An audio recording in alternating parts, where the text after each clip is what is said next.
Good afternoon. It is myself and Jack today on the live. You alright, Jack? Yeah, not too bad. How are you? You get here all right? Yeah. No floods or anything stopping you from getting here? No, thankfully. It's calmed down since yesterday. What was bad about yesterday? The weather was bad Okay. yesterday. Is this leading on to something? No, just wanted to make sure you were all right. Precious commodity. Do you know what I mean? What's going on? Nothing. Okay. I just testing you. Just testing you. Haven't passed the test. We'll see. It is Tuesday. The Everton under-21s played last night. They did In indeed. typical Everton fashion. They were 3-0 up and then drew 3-3. Yeah, well, we've often been big advocates of the style that the first team plays being implemented into the youth teams, haven't we? All the way down. Yeah, it is good to see proper planning. Obviously, they did have a man sent off, didn't they? That was very late, though. Yeah, it was actually very, very late in the game, so we're not gonna talk too much about that. But and it was Harrison Armstrong as well, which is interesting in like the 90-odd minutes. But Nathan Patterson played again. Played another just over an hour. So he actually was still on the pitch when it was 3-0 and he went off. The comeback happened once he went off the pitch. Another hour in his legs, though, as we've said previously, he's a little bit different to Jarrod Branthwaite, because Jarrod Branthwaite had an operation and it was more about the healing process.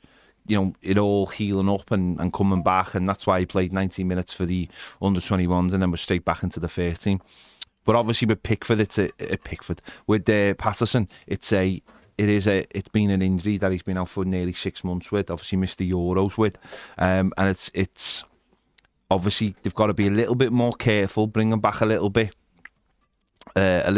slower, not to aggravate that injury again, not to cause any problems. But another hour under his belt. Do you think we could see him on Saturday, or do you think that maybe what they might do is just go, you know what?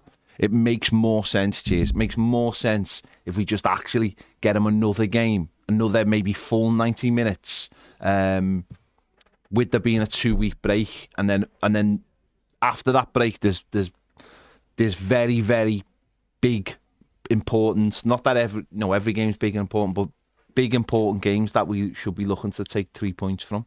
I think we'll see him in the squads for the weekend. I think he's played 2 hours now, hasn't he, over 2 games, and came off in both, obviously. But I can't see him starting regardless, even if he was fully fit. I think it's Ashley Young's position at the moment. The manager will point to the fact that Ashley Young's played quite well over the last couple of games, which, fair enough. Obviously, we do want to see Patterson in that right-back slot long-term, because he's a potential long-term solution to a problem area on the pitch. But I think Ashley Young will keep that place on form regardless of Patterson's fitness, to be honest. But I do think we'll see him in and around the squads, because he can't really do much more with the under-21s now. He's played 2 games and he's done an hour for them twice, and get him into training now, get him training. I'm with sure the he's training squads again.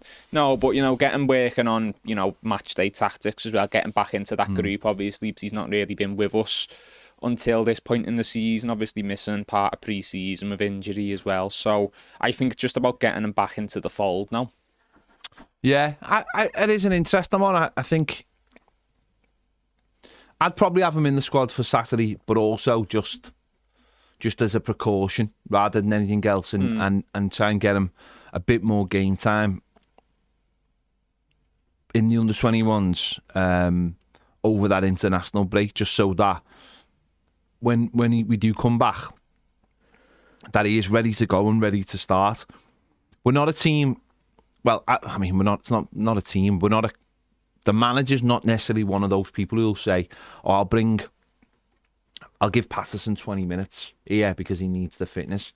I don't think that typically gets done too much anyway anymore in football, is it? It's not, the first team is not like your de facto place to get your first team fitness. The under-21s is the place to do that. Especially with defenders as well. It's different maybe bringing on a winger for the last 20 and you want him to get some experience, or a midfielder. But I think most managers, and then especially Sean Dyche as well, isn't going to want to change a back four mid-game if he doesn't have to.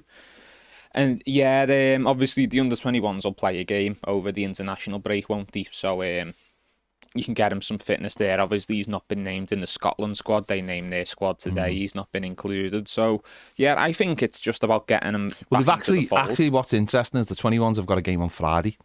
And then they don't play again till the 26th, which is the Merseyside derby, mini derby. So it'd be interesting to see whether he's involved on Friday night. I'm sure the manager will tell us more on Thursday. I'm sure they'll let us know. But I can imagine that he mightn't be involved in that game, but he might set up a bounce game, which might also involve Delhi, possibly. Because Finally. I mean, without knowing any information about it, by the way, but the Delhi going into October, if Delhi hasn't had a game by now, and I know the club have been clear on this situation, not making this a Delhi conversation as such, but club have been very clear on Delhi. They've put too much work and too many resources into him to just let him walk out the door. Everton are like, well, at the end of the day, we're not paying him. He's training every day. When he's fit, and then we'll, there's a contract on the table. So Everton aren't like, there's no way. Everton have put a hell of a lot of money into Delhi for him to just go and walk away and be, and all the hard work go into someone else's club. So there could possibly, if Delhi's fit, be a bounce game over the international break, possibly, and maybe that's where Patterson might get a bit more game time. But it'll be interesting to see whether he is involved on Friday night against Wolves. They're playing at 7 o'clock. It is away, so being interesting. But and if he's not involved, then he will be in the squad, you'd imagine. Yeah, we'll know on Friday, won't we, what the plan is for Patterson to either be involved for the under-21s and obviously not be in the squad for the weekend, or he won't be, and you can assume he'll be in the squad even if he doesn't play. But I do think that's just as important, to be honest, because he has been out for quite a while and he's missed, obviously, the opening to the season. So you almost want him to get back that experience of being around the team and in the matchday squads, and just getting back into the fold as well, just so it feels more natural for him when, he does come into the team proper and, if he does hopefully start a game in the near future. I mean, so obviously he's going to be back. He's going to be back properly for, I think, the Ipswich game and then those sequence of games coming up, which are really, really obviously winnable and a good set of fixtures for us to be full strength and to be in, a good place. But what are your expectations of Nathan Patterson? And I imagine we've probably had this conversation a few times. But obviously at the moment, we've got Ashley Young playing there who, listen, I have no problem with Ashley Young. I think he comes in, he does a job. Clearly no one wants him in there as in game after game after game. We want someone to be playing at right back consistently who's got a future playing in that position. But is that what you see from Patterson going forward? Because obviously there is this issue with the manager, and I'm not even saying it's got nothing to do with what happened in the training camp. This is more to do with the fact that he just doesn't fancy him. And that might be because of his injury record, might just be because of that. So what do you think that future is for Patterson, or what does he have to do to make that future? I don't know if this manager will ever fully commit to Nathan Patterson unless Ashley Young's form really warrants him coming out the team. I think Ashley Young's his preferred option at right back. The only saving grace for Patterson in that regard is Ashley Young is also cover for left back. He's cover for wing positions if need be as well. And look, I think definitely for the weekend and most likely for our next game back after the international break, I think Ashley Young's going to be in that team. Now, whether it be at right back or, maybe if there's an issue at left back and Young goes there again for whatever reason, obviously Michalenko is going to be away over the break with Ukraine. I can't see Nathan Patterson walking back into that team. I think he's going to have to take that position off Ashley Young. And look, Ashley Young's played well the last couple of games, so I half understand that. But you're weighing up short term versus long term, aren't you? Nathan Patterson is a potential long term solution for that position. Ashley Young, we know what he is. Like you say, he'll come in, he'll always be available. He'd cover for a few positions, and he's not a terrible player. He's played quite well over the last couple of weeks. Nathan Patterson, could be your long-term answer. He could be an evolution of that position. Like we look at Dwight McNeil in the 10, he was an evolution on Decore, because even though we're still playing with a similar shape, Dwight McNeil's doing more in that position. He's given us more outside of the box than Decore does. Nathan Patterson, the same, could be a more adventurous right-back option. You know, we're never going to have flying full-backs under this manager, but we've also not got full-backs who can perform that role, even if the manager wanted to let them. Nathan Patterson, that is more his game, really, than the defensive side. He's a sound defender, but what he wants to do is make those marauding runs up the pitch and make those overlapping runs and whip crosses into the box, and he's the only full-back at the club who's really capable of that. Interesting. I think it is a difficult one, but you are right. It's more because of the way we play. It does that straight away has a problem. Patterson's not. I don't think he's a brilliant defender. Let's get it. Let's say it that. Yeah, I think he's a very modern. Listen, the best English fullback in the country is not a very good defender, but it doesn't really matter. I think Kyle Walker's quite a decent defender. Well, technically, you're right. You're right technically, but you know what I mean. The best technical footballer right back. He'll be playing for Real Madrid soon. It's not a position nowadays. What I found interesting last night is that I think Everton actually played three at the back last night. Did they? Because they played Dixon as a right-sided centre-back and Nathan Patterson played as a wing-back. And that is actually Nathan Patterson's position, wing-back. He came through with playing more games for Scotland as wing-back, and that's actually where he was really good. The early games when we were linked with him and then when we signed him, they were the games I watched him in, and he was very, very good. And we've mentioned before the game against Burnley last season, one of his best games, and it was against Burnley, but one of his best games, being in the opposition half more than being in his own half, not having to worry about defending as much. That is his position, and it is very much a modern trait. And listen, that's not being disrespectful. Seamus Coleman learned the defending part second. He learned, he had all the attacking stuff down, but he learned the defending bit second. So, it is an interesting one, because you do want somebody bursting forward, but the manager clearly likes someone who just sits in his own in and around his own half and just doing the defending bit. Yeah, it's interesting with Patterson's position though, because you're right, he did play that role for Scotland, and Scotland under Steve Clarke have always used wing backs and used that back three, and quite often it's been one of Robertson or Tierney who tucks in on the left-handed sides, and I think that largely came about for the sake of getting both of them in, but obviously they've just developed into that system now. But then at Rangers, he never really played that role. No. Obviously their full-backs were very important, they were flying forwards, but they played flat back forward and they had Tavernier at right back, and Patterson played left back for them sometimes. So it's weird because he's in his early 20s now, but he's not played all that much football. He came through at a club that had an established right back, and at the time one of their better players was an established right back. For his national team, he's played wing back. And then for Everton, he's never had a consistent run in the side. He hasn't, no. Albeit, whether down it's to manage tactical choices or injuries or poor form, he's just never had that consistency. I don't think he's ever had terrible games for his partners. He's had games where his defensive side has been shown to be a little bit shaky, but I think it's rare you'll look at Nathan Patterson and think, he's getting ripped to pieces time and time again here. I don't think he's a terrible defender. I just think he's an experienced defender. He's a young lad who hasn't played that much football, and a lot of the football he has played, it's been in roles where he's had more freedom to fly up the other end of the pitch. He's just inexperienced. Yeah, he is. You're absolutely right. He's game inexperienced. If we'd known what we know now, a loan move somewhere would have been really a good move for him. That's obviously if we knew what we know now, but obviously that wasn't the plan when we first bought him. When we first bought him, it was...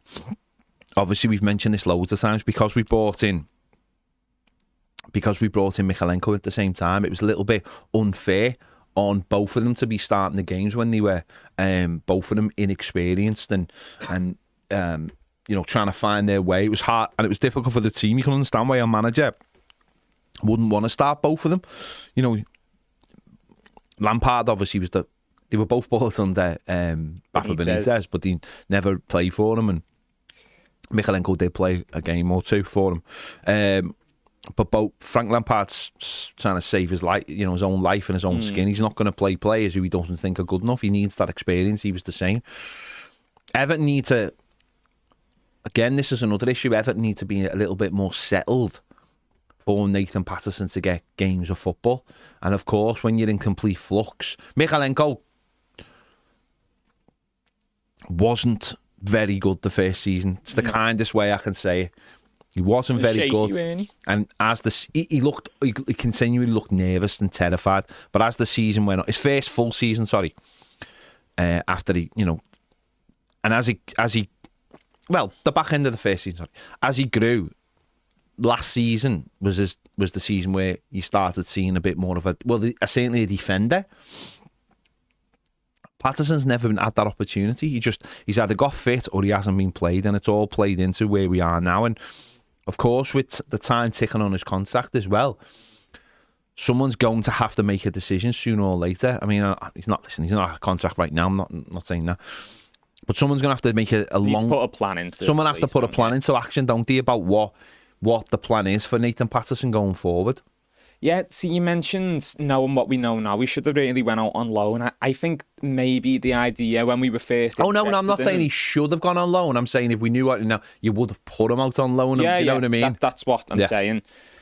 I think maybe that was always considered, because don't forget we went for him in the summer before we bought him, and that was under Benitez, and that was when Benitez had just came in, and we knew Benitez weren't favouring attacking fullbacks as much as previous managers had, and that's why we ended up falling out with Luca Dean, and obviously we ended up bringing in Mykolenko to fit Rafa's system better, and then sack Rafa. Nathan Patterson, we knew at the time we were buying an attacking fullback. We wanted to get him for a lot cheaper in the summer as well, don't forget, but Gerrard basically laughed us off, the Rangers manager at the time. Yeah. And he ended up becoming too expensive to justify bringing in and loaning out, especially in our financial position. I think had we got him in the summer, got him for cheaper, get him underneath Benitez, who we know stylistically doesn't really favour Benitez, but he's a talented young fullback with potential. I think maybe he does go out on loan that summer. Yeah. But the situation just made that. No, it's always like one thing or another, isn't it? With Everton, this has been the whole problem with the with obviously we've always been in flux. No one's had an opportunity to really settle down. In fact, I was going to say what Mykolenko's actually done and what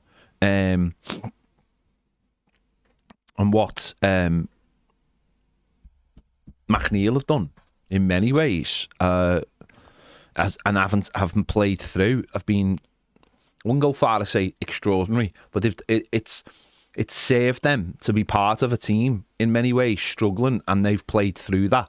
You can't have too many of those players. You need that mix, and Patterson might have been part of that mix if he'd been fit. But the problem is he hasn't been fit, and therefore he never had that chance, like we said loads of times. But it would have been interesting with, I think, a little bit more, I don't know, you'd like to say experience, but Sean Dyche is pretty experienced as a manager, and he's never thought, I'll leave him in there. Frank Lampard was the opposite. He didn't have the experience to know what really to do. He spent the first 6 weeks trying to having us play out the back, for God's sake, you know what I mean? And it's, I don't know, maybe someone with a little bit more experience of playing in a more attacking style, if that makes sense, rather than Dyche would have brought Patterson in and gone, you'll be fine, we'll work through these problems the same way that we've had to with Mykolenko. Because really, with Mykolenko and Dwight McNeil, we've had no other options but to start those players, and that saved actually those two players well, because they've gone through the rough times. But with Patterson, because we've always had other options at right back, or he's got injured, we've never had to commit. We've never had to commit, and that's part of the problem, isn't it? It's part of the problem of, like, it's why like good managers know exactly when to leave players in place and when to take players out, and know exactly not to have an overabundance of players in the squad as well. 2 for every position, and those two are fighting it out and pushing each other. I think when it becomes almost like 3 or 4, like we've had, it becomes very easy to just go, you're out the team this week, mate. you're not playing this week. I think sometimes that's why managers like smaller squads, to keep them more competitive. Definitely. So that person is looking over his shoulder. And we were talking about this yesterday, about the idea of like the centre midfield for us at the moment, where there's 5 into 2 positions. So, I mean, obviously that's one too many, but because just to have the makeup of the squad, like a James Garner can go to right back and stuff. So that's sort of another right back.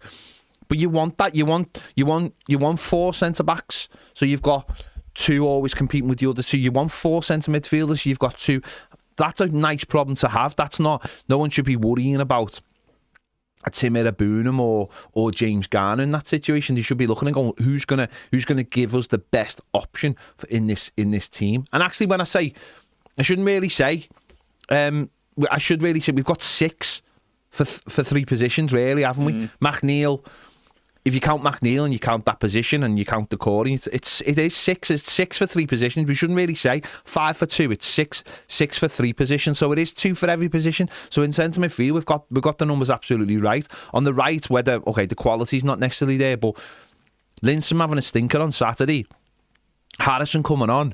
That's exactly what you want. Okay, on the left-hand side, you can go, well, McNeil could move back over. No one really wants McNeil to move over there. But you've got you've had Njai this season from the start, trying to make that his position, and he got that quite early. That allowed McNeil to move over.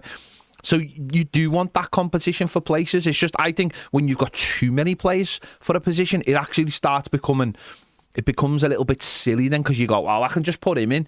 Oh, if he's got a slight, I don't really fancy him. He's got a slight knock. Sometimes that's all a manager needs, is that excuse to take a player out the team, and I think that's why good managers like to be challenged in that way. Yeah, because you don't have to commit in a way that he's had to commit with McNeil and Michalenko on the left-hand side. You're absolutely right. And I do think there's something to be said for that as well. The players who you go through those hard moments with, every time we've been in quite a tough situation or a tough run of games, for one reason or another, it's been Seamus Coleman in that right back spot for a lot of those periods, unless it's been, we've had more injuries, and, James Garner finished the season at right back for us if you go back a couple of years, and then Ashley Young's played a lot of games as well, but it's never been Patterson. No. If you look at the rest of the group, because we've not had the bigger squad quite often, it's been the same players in the same roles all going through it together, and I think that's part of it as well. Obviously I'm not in the changing room, so I don't see the team dynamics, but you see players and you can tell which players get on with each other, for example, and a lot of the time it's the ones who've been through those moments together on the pitch. That's why Coleman still commands so much respect, even though there's been a lot of squad turnover over the last few years. Obviously he's the captain, so you've got to respect him anyway. But Ashley Young, a player who's older than Seamus Coleman, a player who's won more than Seamus Coleman, at the weekend speaking about Seamus Coleman's impact in the dressing room. Because Ashley Young is part of that group that's gone through those tough moments on the pitch, and obviously Seamus has been a big part of that and getting us through that. So obviously he commands a lot of respect. And I'm not saying Nathan Patterson doesn't respect Seamus Coleman or anything like that, but obviously when you hear stories about, a falling out with the manager over, a joke that wasn't taken in the right way, obviously maybe that's part of he's a little bit outside of the established group dynamic, where obviously they've gone through a lot together, and therefore there's a certain level of respect and a certain understanding of certain things. Oh, there's a hierarchy. I mean, your captain's your captain. I think everyone's got so much respect for Seamus Coleman, that there is such a hierarchy at Everton. Everyone knows he's the captain. He when he talks, it has gravitas. That's I don't necessarily know if. I don't know if that's the same with other clubs. I really don't. I'm sure it does, but I don't really look at I look at Manchester United and look like Bruno Fernandes, and that to me is like, does he really carry that much weight when he speaks? Does it really? Well, the role of a captain's changed in a lot of ways in modern football, hasn't it? It's become less about a player who almost speaks for the manager and is a leader within that dressing room. Like Jose the other day, if you saw the clip about at Porto talking about one of his players there who's, a leader within that setup, it's changed now. I think for a lot of clubs, A, because a lot of those types of players have gone out of football just because the game's changed, and B, it's almost used as a way to earmark a player as, you know, like a franchise player. That's what Bruno Fernandes is to Man United. That's why he's captain. It's because Bruno Fernandes is our player. He's the player we've built the team around. He's our hope. Figurehead. He's our shining light. He's a figurehead. Whereas at Everton, and with Seamus Coleman, it is very much, no, you listen to this fella because he's the captain. What Gerrard was at Liverpool? Carragher was the one who was really the captain, but Carragher was the figurehead. You know, but I think at Everton, it's obviously it is Pickford and the Pickford. I keep on saying Pickford. Got Pickford on the brain. It is Seamus Coleman and the obviously, it's obviously massive important, but be interesting. I think Nathan Patterson is still sort of... He is that thing that's up in the air, because loads of people have just written him off and gone, he isn't actually that good. Loads of people, it's that element of, we've never really seen him properly, so we don't know if he's that good. He's at an age now where he should be kicking on. He's got it, basically, for me, in terms of a player, it's got to be like absolute focus now on just football. And don't get me wrong, I'm not saying he's got been focused on anything else, but physically, I think he looks a little bit different. I think he looks like he's been on a Real Madrid diet. Yeah. Do you know what I mean? He's looked... who did I see on Saturday? One of their players looked like he'd been on a bit of a Real Madrid diet. I can't remember who it was. Palace players? Yeah. I looked at him and went, I don't remember you being like that like big. Do you know what I mean? I can't remember who it was. Someone pointed him out to me and went, does he look a little bit different than he used to? But Wharton? No, it wasn't Wharton. He's still like a little skinny fella. Can't remember. He's been on the special paella. Yeah. So he definitely looks like he's had a bit of that. Definitely looks like he's beefed up a little bit, which I think is a massive requirement for like Premier League players now. Is you've got to be strong, and you've got to be strong to ward off the injuries as well. Your muscles have to be strong. You have to put your core has got to be, you've got to absolutely.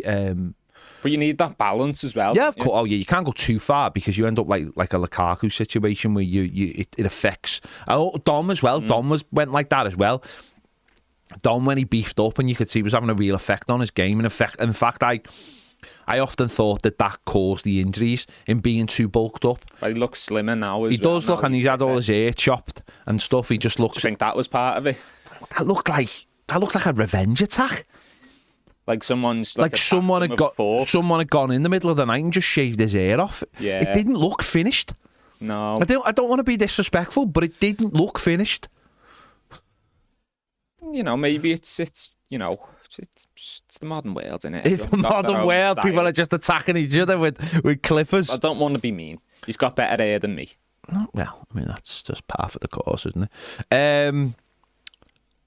Sometimes that can happen. You've got to get the balance, but they have got all the right people in the place to make sure they have got the right people. So it'd be interesting to see whether he's back in the squad, whether obviously we don't know the extent of that injury. We don't know whether he's ready for 20 minutes or just to be on the bench or whatever it is. But he is another player. He's one of the last players. Well, we've still got obviously Schmidt. Apparently there's a player that plays for Everton called Brozier, and obviously Seamus Coleman to round out the entire squad. You're never going to get a full squad, obviously, of fit players. You can only hope that you get close to it. And Brozier coming in, and Schmitty's been like, that's the real unlucky one, because I really do think he was ready to. He would have had minutes this season. He would have been a second striker, but in many ways, I'm almost like as well. I'm thinking it's not a bad thing, no. I mean, that's harsh on Schmitty, but in many ways, though, I do think it's helped Dom playing. That again, when we talk about not having someone to come off, almost like I think the manager's just like Beto is not an option now. I think the manager's just gone, Beto is not an option. Seeing in games when you're winning and you've got to hold on to the lead, you're not bringing Beto in games where you need calmness and composure and you want to be in control, he's not the guy. And I do think that playing Dom and having him play the last couple of games for the full 90 minutes, that's mentally massive for definitely for the player, on the manager, because it means he can play the 90 minutes. Doesn't mean he has to play the 90 minutes, but it means he can. Yeah. And that's really important for us in those games where we know for a fact, whether you like Beto or whether you don't like Beto, when Beto plays, our shape changes. We become, if on Saturday, I guarantee in those last 5 minutes, don't matter what you think about Dom on Saturday, whether you thought he had a good game, a bad game, or just an indifferent game, the last 10 minutes, Dom was closing people down, chasing lost causes. You know, he put the nice ball through to the Corey. He was a factor in stopping Palace getting up the pitch easy. When Beto's on the pitch, it's just not the ball just comes back far too easy. You play a ball down to the channel, it's a 50-50. If he gets it, great. If he doesn't, then they retain the ball. It's been good that. And when Schmidt comes back, Schmidt will be the like for Dom. I think he will be the player you bring on the last 10 minutes who can do similar things. Don't get me wrong, he's miles from the finished article, but he's got similar traits. But you can tell, can't you? You can tell the difference where even though, Beto over a season of, playing 90 minutes starting every game, Beto might get you more goals. He probably is a better finisher. Physically, he's a bit more filled out, but Chimiti, you can tell, especially compared to Beto, Chimiti came through at a great academy, one of the better academies in world football, whereas Beto, at that age, was playing semi-pro football. Yeah, he didn't have that level of coaching. And of course, you still work on the basic functions of being a striker. You work on your finishing, you work on your heading. But what top clubs want their strikers doing, especially in the modern game, is that running off the ball, is that closing down, but within reason to keep your shape. That's what Beto hasn't worked on, because he weren't playing at a level where you work on that stuff, whereas Chimiti's came through an academy at a good club, at a good standard, who bring through good youth players, so you can see the levels of refinement there. And Beto is a player, you'd assume, looking at his game, you'd assume he's younger than he is. Yeah. And that's similar with Nathan Patterson, going back to him, because although, he's still young, he's in his early 20s, he's played far less football than a lot of players at that age would have, for a lot of reasons, for his injuries, for managers not trusting him, for coming through at a club who had a right back, and then coming into a club who have multiple right backs. But Nathan Patterson, at least, in football and terms, injuries aside, he's still footballing young, so hopefully we'll still have a lot of mileage, but he is getting to the point, like you said, where the performances need to speak for itself, and it can't just be potential anymore at this stage. Yeah, he's 23 in a couple of weeks, Pato. So it is a crucial junction in his career. He's got a contract till 2027, so no issues there. We'll wait and see, but it is good. It's good that he's got another 60 minutes under his belt, and it's another player for the squad, and we can hope that he comes in and finally can kick on. So we'll wait and see. Just looking at the comments there, can someone just tell me what's going on in the comments about Toyota being boycotted or something? There's a lot going on in the comments there. People talking about the naming rights and something about Toyota being boycotted. I don't really want to get political, because I'm not going to get political, but some people are saying it's been boycotted for certain reasons. Now, just number one, it's because of the naming rights. Basically, people are like, this is not a good time for them to be boycotted. Number one, they ain't being boycotted just because something happens in America or certain parts of America doesn't mean it affects the rest of the world. It really doesn't. It really, really doesn't. And just because that word is thrown about by a few people on certain social media companies that are owned by lunatics, it doesn't mean anything either. So why are they being boycotted? Is it because they're on the right side of history? Is that why they're being boycotted? I don't know. But from what I can tell, and obviously not to get into the political side of things, just for informational reasons, this is just a headline. Japanese multinational car manufacturer Toyota has become the latest brand to be attacked by anti-LGBTQ plus pundits because of its diversity, equity and inclusion. Okay. So it is on the right side of history. Yeah, I mean, I don't know the full story. I've not read the article, so I'd don't worry about not get into it. No. Yeah, but that doesn't have any bearing on anything. a few people on the wrong side of history, as I said, if they want to boycott Toyota, like they would buy Toyotas anyway. They would. It's not an American car, so who cares? It wouldn't affect whether they were going to do naming rights for the stadium anyway. Because as I said, the world doesn't revolve around America or some people in America. It's the world, isn't it? It's the world. Yeah, I mean, what I will say without knowing the full story, obviously a lot of these stories can often be a storm in a teacup situation. It can often seem like a bigger situation than it is, because every week there'll be another company in hot water. I don't know the specifics. So, no. And as I said, with the lunatic who owns that particular social media site, the story will be pushed to make it look worse than it is, where it is probably absolutely nothing. Yeah. I mean, it doesn't, who knows whether Toyota will be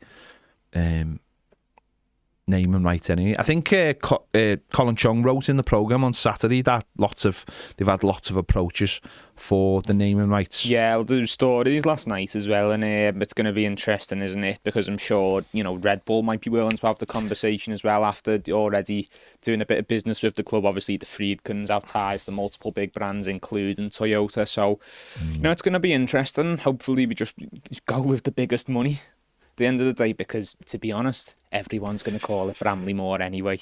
Yeah, I don't know. Yeah, but that's not the point, though. Gav, just seen your comment.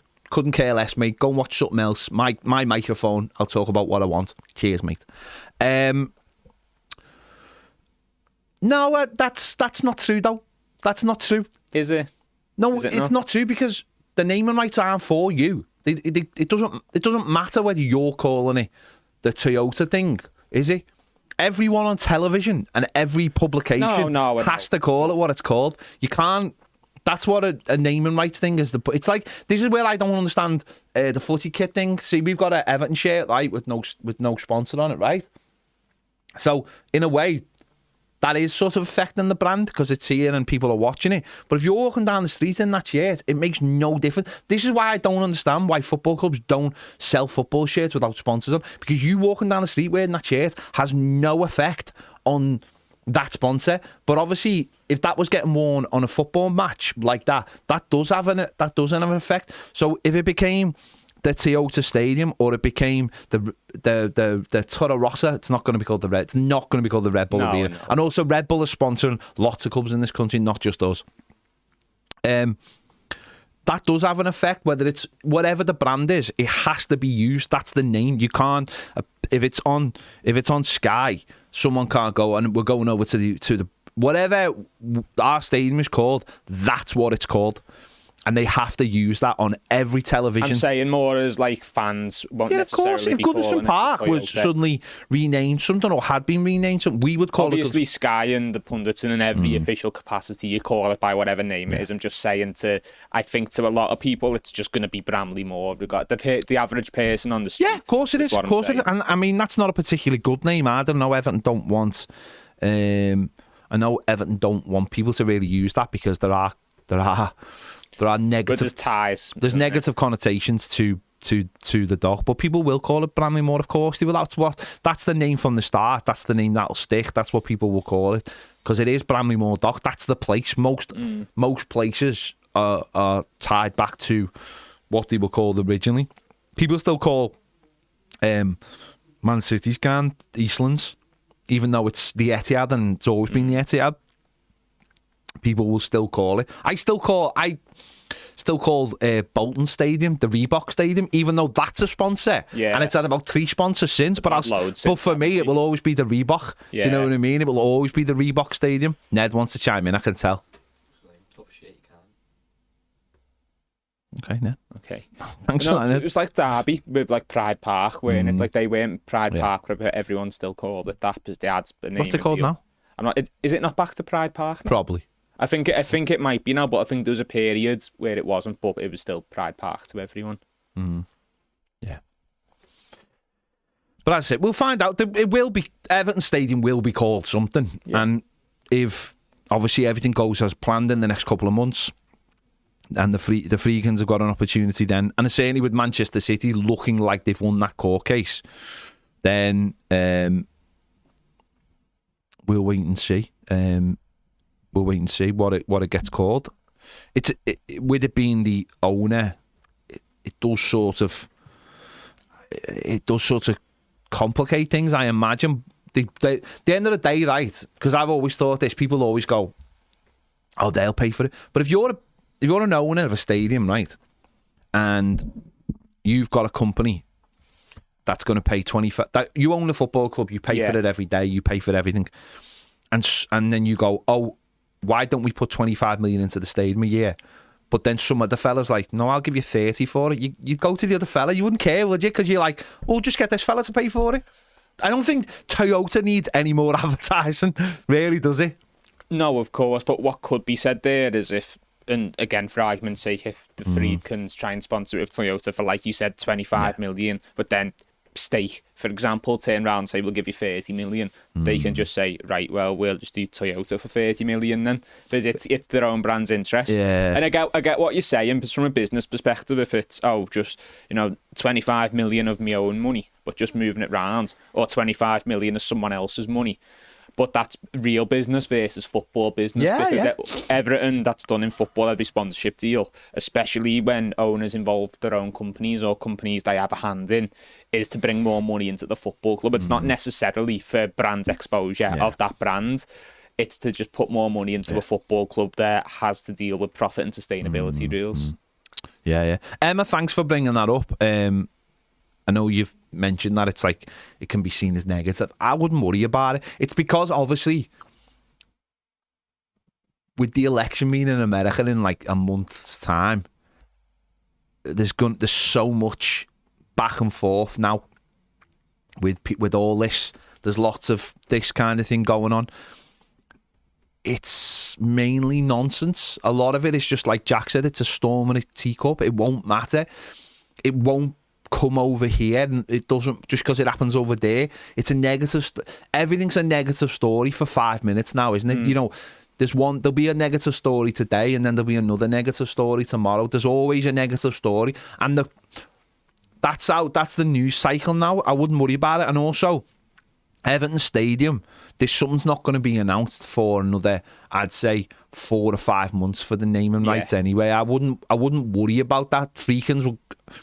The Friedkins would have to get in and want to get their feet under the table and assess everything first. I wouldn't worry about a storm in a teacup of some people in America, and it might only be in a small area of America, being annoyed because Toyota have got the bollocks to be on the right side of history. Well, I think what's important as well, and I say this not knowing the full... James Graham says, Toyota's a massive worldwide brand, means nothing here. One of our... YouTube members there. Yeah. No, but just in regards to whenever people have there's negative stories around brands being boycotted, I think quite often these situations can be bigger on social media than they are in real, and that can go to both sides of the political spectrum as well. Quite often it can be, if you only check Twitter, things can seem a lot bigger, but then the average person on the street isn't even aware of exactly. You've just said it yourself there. Most people wouldn't be aware of that and aren't still aware of that. It's because it becomes that thing of like the bubble of, oh, they're boycotting that thing. Well, who's boycotting it? A couple of people said it. They are. And then people talk about it, and suddenly that's how it becomes a story. It's like it's similar to if something like a bit like offensive or mean sometimes trends on Twitter, and then everyone's tweeting, "Oh my God, why is this trending on Twitter? That's so thoughtless," and that's every tweet, and suddenly that's what's making it trend. And I'm not saying that's the case here, but it's like when snowball. It's like when you see an actor's name trending, and immediately you think the worst, and then you go and see why it's trending, and it's trending because someone's wrote, "I've just seen someone's trending and I thought he was dead and he's not," or something. It's like, and it snowballs. It just snowballs because like that, and that's exactly how it works, isn't it? And that's not necessarily the situation with Toyota, but social media is just... Toyota's been around for a very, very long time, and a few people not being happy with them isn't going to bring them down. And as I said, those people probably never bought one of those cars in their lives anyway, because they're not American made. So I wouldn't worry about it too much. You ever bought a Toyota? I haven't, mate. No, not because I boycott them. It's just because I've never had the good fortune to buy one. That's fair enough. That's They one didn't. day. One day. One day. The dream, when mate. you sponsor the stadium and with your season ticket, you get a 10% Toyota discount. John has nothing but Toyotas. If it's Lexus and If it's not Toyotas, it's Lexus. John doesn't buy anything else. So John's our Toyota representative. Yeah. So he'll probably have us all in fleet cars when they come in. He could almost be the middleman for any potential deal, and we could become Toyota Toffee TV. Yeah. Yeah. If these commercial package offers and very financially beneficial as they'd have thought, if they're going to be in the Euros and the stadium's going to be used and they're planning on having big events, would it not be more commercially beneficial to have it just called the Everton Stadium? Okay, well, number one, in the Euros, it will be called the Everton Stadium because you can't have any commercial names for the tournament. So that it is. And that's why Tottenham have theirs, because Tottenham's brand in, say, America is that's a sponsor. So as an NFL stadium, it makes more sense for Tottenham's ground to be called Tottenham because they are the sponsoring company in many ways. Tottenham said on big American TV. Tottenham Hotspur, yeah, because they're using it. And when they eventually get their own NFL team, because they will, that's an absolute guarantee. Then that'll be massive. I don't know whether that is big for Everton. I think Everton do need a sponsor because I just think getting across that name as a Premier League team isn't enough. I think as an NFL team that works. I don't think for concerts it really matters because no one's really that. I don't think it works the same way because concerts are not being like live televised. They're not televised, are they? So it's a good point, though, Ned, because you're right about Tottenham. Like it has worked very well for them, but it's unique circumstances and. As well, yeah, that name association can prove a lot of value long term, but a sponsorship deal, especially in the short term, you know what you're getting. It's cold hard cash, it's fixed value. But you do want to, that's the other side of it, you do want it long term. You don't want to be, you want like a 25-year deal as well. No, of course, but I mean, you're seeing the benefits immediately, is what I'm saying. We're just going with the name value approach and keeping that name on it at all times. You don't know what those benefits are going to be in exact numbers like you would with a 25 million name per year deal. Plus, you probably have to do a bit of work to get there as well, because you need to get to all these different stages. You need to get into Europe. What was I going to say then? Someone said in the comments, and they're not actually wrong, Kev Murphy says, Ped's still busy on tick at Kazoo. You're not wrong, mate. I did buy a car from Kazoo because they sponsored, because you got £200 off.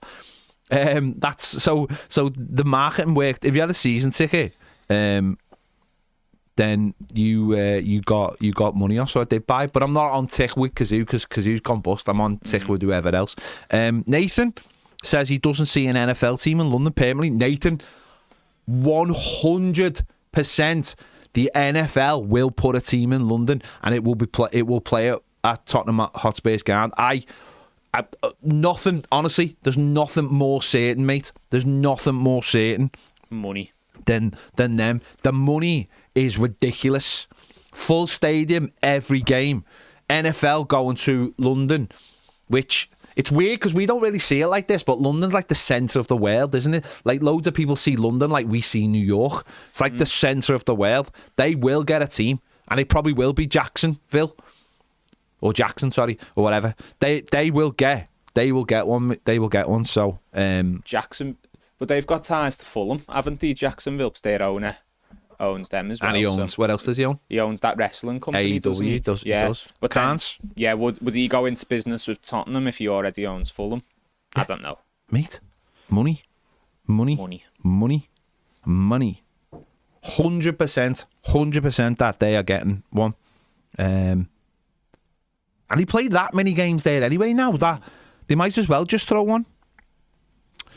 Glenn says, have I ever been tailgating in America? Not the crappy version we see outside Wembley. No, when we went to Baltimore, we sort of wasn't quite tailgating, was it, Ned? It was more just going to a bar to drink. So we haven't done proper tailgating. Not outside the stadium. So we haven't done it properly, but I've never done it anywhere else because I've never been to... I went to Orlando Magic game once, but it was only a friendly and it was before the season. And is tailgating just like a much bigger version of like a fan zone? Yeah, but it's their own thing. They go into the car park and they have like big grills, and stuff. But I've never done it, mate. I've never done it. It looks amazing at NFL. Yeah, it does look good. But I think the reason why they do it is because it costs so much money to eat in the stadium. It's like a subculture as well, though, isn't it?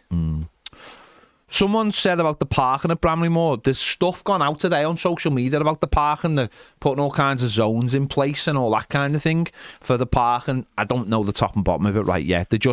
It's something that they're looking at right now, and they're going to develop it. I think most of what they'll want you... There is Sandhills, they've put this, they're calling it a fan zone. It's not a fan zone. What it is, and I know because I worked on the railway and I've worked at Aintree on the railway at the time, there's going to be an area that is going to be like basically, you ever been to like a theme park? Yeah. Where like they can open a different part of the queue and then shut that part of the queue depending on how busy it is. So basically it's going to be like a queuing area. So because Sandhills is a weird station, it's got that ramp and then it's got a platform. They can't allow too many people on the platform at once. Clearly it's dangerous. So what they're going to do is have a zone outside where people will be able to queue up, and it'll be like, you'll get in the queue and then they'll let so many through for every train, so that they'll be like, they'll know how many people are in the zone and how many people on the platform and how many people will be on the next train. So it'll be like, right, if you're on this stage of the queue, you'll be on a train in 10 minutes. If you're on this bit of the queue. So that makes it a little bit easier for people who are going on the train. Yeah. And I think that what they're trying to do is trying to get as many people as possible to jump on trains in the city centre or jump on trains at wherever, whether it be on the Southport line, the Ormskirk line, the Kirby line. It all goes through Sandhills. It all goes through Sandhills. So wherever you... it's not wherever you are in the city, because a large part of the city doesn't have trains. Where I live doesn't have trains really.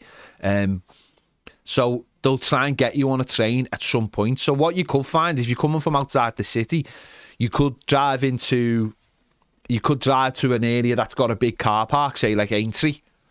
Park there, jump on a train, go to Sandhills, and then be back again. That would make sense for a lot of people, I think, rather than going all the way down there. And certainly in the early couple of months where it's like the weather's not too bad, that's a decent plan, I think. Or go into town. I think they want as many people not to drive.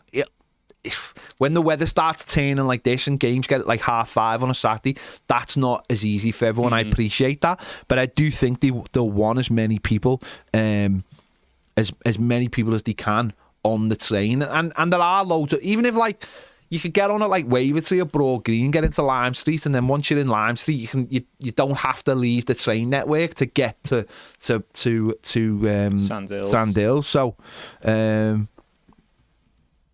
Glenn says, why didn't you ever check for tickets when you worked on the steam train? It wasn't quite the steam train when I worked there, Glenn, but did you shovel the coal in the back? I did. I was like the coal boy. Yeah. Basically, yeah.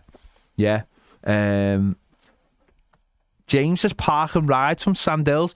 No, because Sandhills is only literally round the corner. You just walk. Like a good 2 minutes. Well, it's 10 minutes. It's not a good 2 minutes. It's less than 10 minutes. It's not. I've walked it. You're a slow walker. No, I'm not a slow walker. Most people, when they get off a train and they walk somewhere, like on a match, they're not. But the thing is, it's that thing of like, no, if you walk somewhere and it takes 10 minutes and there's nothing in between it, it seems like it takes ages. But if you walk somewhere for 10 minutes and there's loads of different stuff going on around it, or you can see the ground, it makes it seem quicker.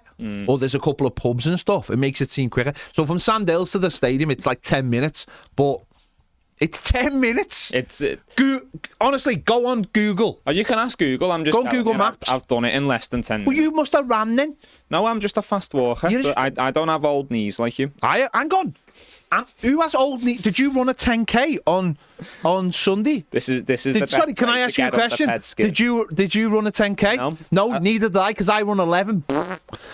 Yeah, Put that in your pipe and smoke it, you fat bitch. You can't say that on YouTube.